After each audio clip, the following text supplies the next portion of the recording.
Hello दोस्तों, welcome to back to YouTube channel. तो इस ब्लॉग में आप सब सीखने वाले हैं कि चैप्टर 1 संस्कृत का 5 गो श्लोक है, उसका मैं आप सभी को अर्थ बताने जा रहा हूं। तो चलिए शुरू करते हैं।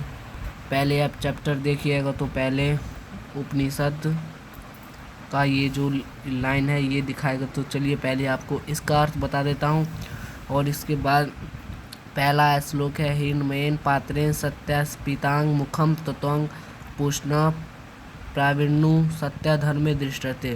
तो चलिए दोनों का अर्थ मैं आप सभी को बताऊंगा। चलिए देखते हैं। यहाँ पे है प्रस्तुत श्लोक ईशावास्य उपनिषद में संकलित तथा मंगलम पाठ से लिया गया है। इसमें सत्य के विषय में कहा गया है कि संसार को मोह माया के जाल में फंसा न जाने के कारण विद्वान को व्यक्ति भी सत्य की प्राप्ति नहीं कर पाता है। और पहला श्लोक का अर्थ है, इस श्लोक में कहा गया है कि सत्य का सबसे मुख्य सोने जैसा पात्र से ढका हुआ है, इसलिए आप हे प्रभु इस आवरण को हटा दो ताकि सत्य और धर्म को जान सकूं। और दूसरा श्लोक है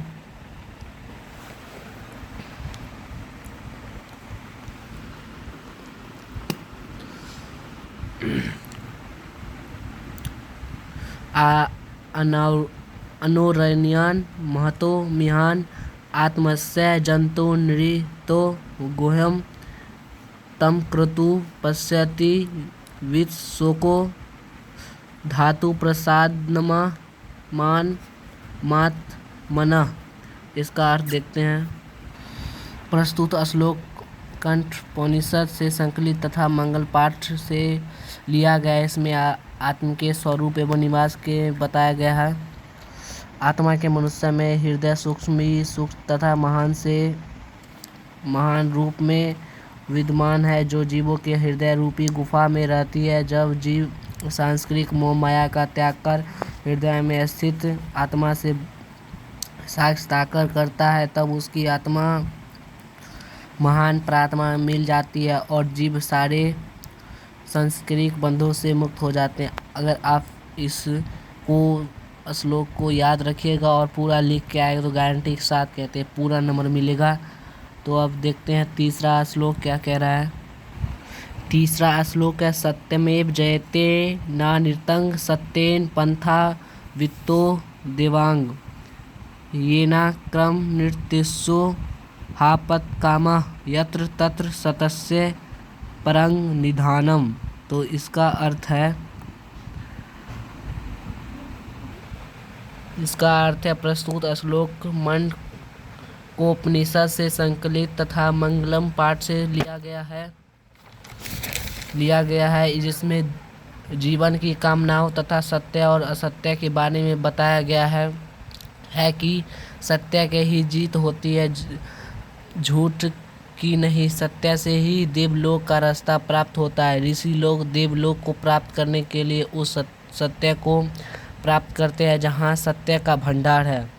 4 नंबर है श्लोक देखते हैं।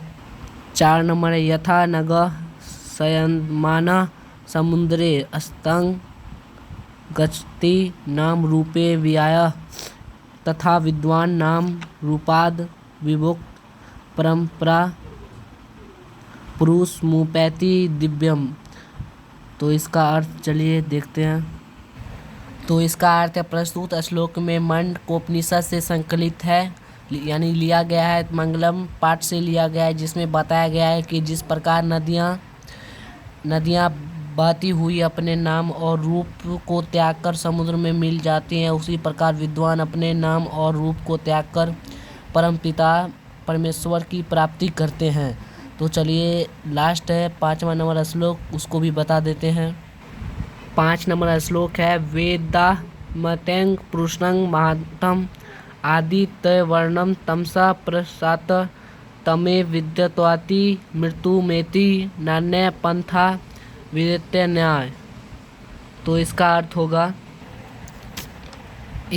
होगा प्रस्तुत श्लोक श्वेतावर्त उपनिषद से संकलित तथा मंगलम पाठ से लिया गया है, जिसमें बताया गया है कि मुझे यह महान पुरुष परमात्मा जाने तो प्रकाश स्वरूप से अंधकार के आगे उसी प्रकार को जानकर मृत्यु को प्राप्त किया जाता है। इसके अलावा दूसरा कोई मार्ग नहीं है, अर्थात आत्मज्ञान के बिना मोक्ष की प्राप्ति संभव नहीं है। आई होप कि आप सभी को इस वीडियो अच्छा लगे तो लाइक एंड सब्सक्राइब कर दीजिएगा। मिलते हैं नेक्स्ट ब्लॉग में। आप सभी को मैं नेक्स्ट ब्लॉग में objective question and subjective question कराने वाला हूँ। तब तक के लिए धन्यवाद। बाय। धन्यवाद।